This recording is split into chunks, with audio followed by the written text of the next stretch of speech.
one thing that never disappoints is when you go into a video game store and they have so much space to display all of these amazing pieces of history.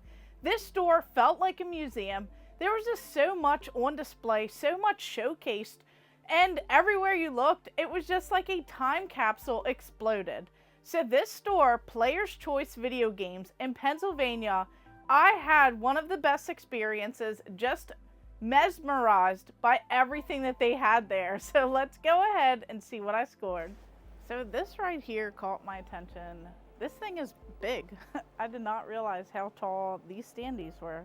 And it's crazy because, you know, I have the boxed variant of it, but to have this cardboard display, you even have like these eyes right here, and I'm assuming that they light up. But this thing is like so massive for Killer Instinct. Such a classic. One of my favorite games back in the day to play, especially on the arcades. But just having this, you know, the free CD packed inside, you know, this Killer Cuts is what they had. This is just so crazy, and it draws your attention right into this. So this right here, this is really cool to see. Now I've seen one of these at a convention, but it was completely sun faded. So just seeing this right here for Donkey Kong Country, you know, such an iconic game, really everything about Donkey Kong, and then me playing the Nintendo 64 and growing up and loving it, going back and playing it on the Super Nintendo. But this right here is probably like the best part on this standee. This banana bucks, I've never even seen that. It's like earn bucks when you get any of these great Nintendo products, but just seeing the merchandising with all of the shirts and the sweaters and the hats and everything else on here. Now, of course, I have that where I have the boxed variant, but that is just so cool. And I bet, you know, people that have these standees, I'm assuming a lot of them do not have that additional part. So this is just really crazy to see all of this intact and just, you know, open to see.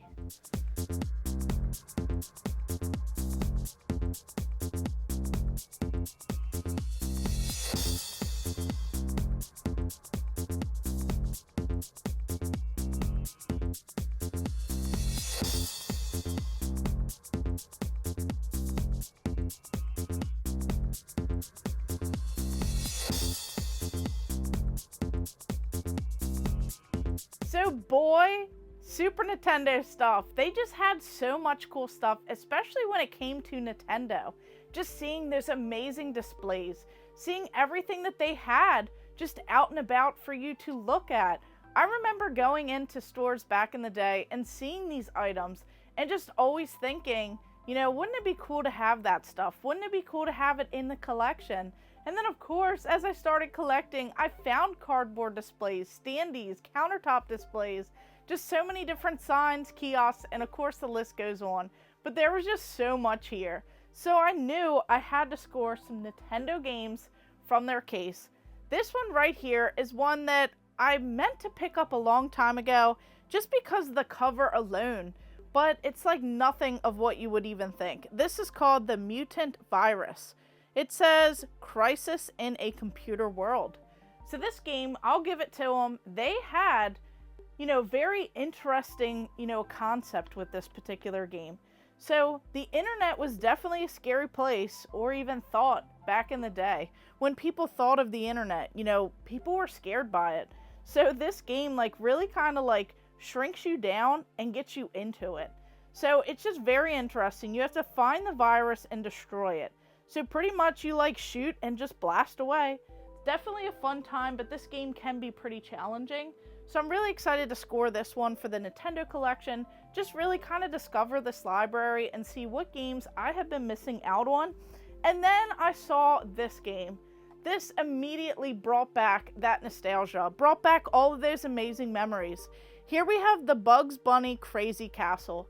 This is a game that I played on the Game Boy. I spent so many hours going through, and just like that password level, you know, I would write down the passwords of where I left off, especially if I couldn't play this game, you know, continuously at one time. But this one, all of the classic characters, and it was like so simple, yet challenging, yet fun, and I love the characters. So pretty much you are Bugs Bunny, and you have to go around, and you go through these different doorways, and you can time it right by going into the doorways the same time as like the enemies so that you don't get, you know, hit. but pretty much you have to collect the carrots. So that's pretty much the purpose. You want to collect all of them. You just go through. You can get like a boxing glove at one point. And I remember kind of like timing the different things that I would like knock onto an enemy's head, you know, below me. But other than that, this one just brought back all of those memories, and I'm really excited to add this one into the collection, and I can't wait to play it again. So as I'm like shifting things in my game room around with all of the GameCube stuff and finding like more standees, this right here is really cool because this, you could kind of like pop anywhere. And I love how it has like Pikmin, you have Super, you know, Smash Brothers on here. You just have all of these like classic games, and it's like every corner and which way that you look, you see all of the different games on here. So this is just really cool. I've seen some come up for sale.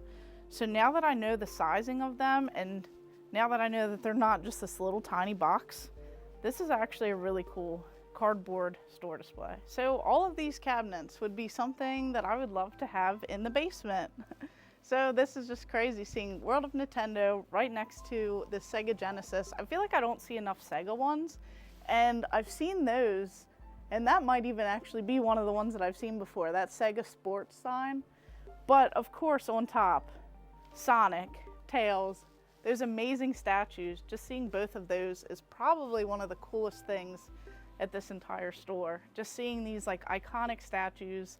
You know, they have all the other ones pretty much just all around here. It's just really cool to see like this nostalgia, all of this stuff just like kind of, you know, bring back those good old days, and all of it's right here, like this whole time capsule of just awesome stuff.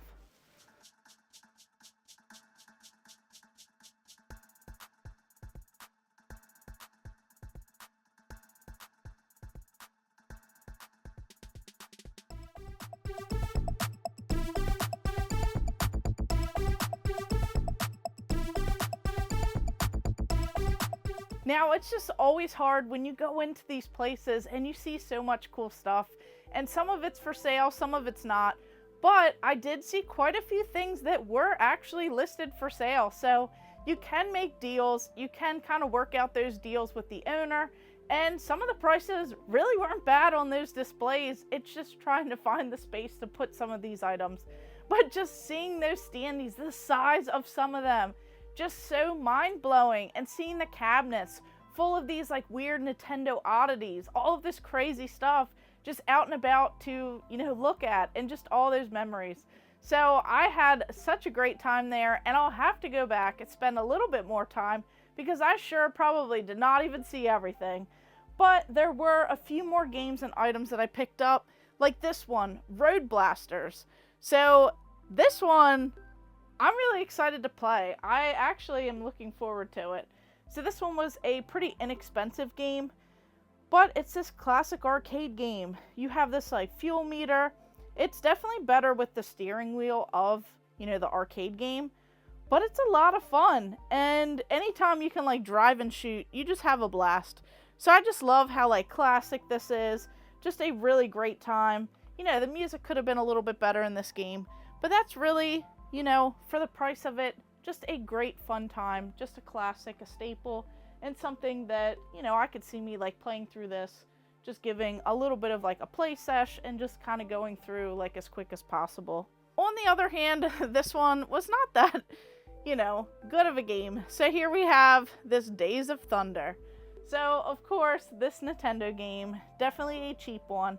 You know, it's based off of the movie, and they could have added some music in this game. But the fuel, and then when you have to go into like the pit stop, that's definitely like not really something that I want to play. And then on the back here, I thought it was interesting. It says basic video game cartridge, Nintendo. This is from 5/11 of 2012. This game was like $3. So it really has not went up much since then at all. I think this was probably around that price point. But this is just a game that I probably won't play. I'm not a fan of like that big jump where you have to go through and like the pit stop and just like kind of take away from the momentum of the game.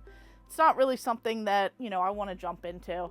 Love those arcade racers, love stuff like that. But when it comes to this one, not really looking forward to it. Now, I did see these while I was there, and I thought they were interesting. Now, I have some boxed, you know, cases for the Nintendo 64, but this one I thought was cool So they do make them for like the Nintendo, they make them for Super Nintendo. This one says official Nintendo video game preserver. So of course I had to go through and get something for the Super Nintendo, as I was really nostalgic seeing all those amazing standees and everything else that they had. But right here it says instruction book fits in the storage with the game cartridge, and it can fit Super Nintendo or even NES games. But they have different colors, so they have like these different color plastics in here. So I thought that that was really cool. It is a 5-pack, and just having it in the box, I love finding that stuff with the original boxes, and could not beat the deal. Looks like this is like not really been used before, so this was really a nice score, nice addition into the Nintendo like oddity set and collection. But I love how it even has right here Super NES on here, and it's just really cool to see this stuff. So I'll definitely have to go back, see what else I could walk away with, maybe some sort of display or something next time. But this was really just like eye-opening, mesmerizing, and just quite the experience at this particular location. And even another fun, little thing, I went into a thrift store the other day and I walked away with both of these. So this was on, I think, like a duplicate of Mario or something, but I got it just for the Funkoland sleeve. So this was a perfect little segue with those video game protectors, and just having this. I want to get the full set of the different colors. I think I have like a blue or a green, but I definitely need to add more. And then they even had this like hanging up for like $1. This is like this mega, controller for the Nintendo. So I thought it was pretty fun, as it has like rapid fire, slow-mo, arsenal, timer, memory. You have like different options on here, mode, lock, level, and just a lot going on. So I thought that these were nice little additions, and I'll have to see what I find next for the Nintendo Entertainment System. Really get moving on some of these particular games, especially when I find amazing deals. So if you ever are out in Pennsylvania near these locations, you have to check out the video game stores. This one was such a blast, and everyone was so helpful, so nice, and it was such a great time going down memory lane, seeing all of this cool stuff. So of course, have you guys been out to this store? And thank you guys for watching. Make sure you like and subscribe. Go ahead and check out all of my other videos, and stay tuned for more.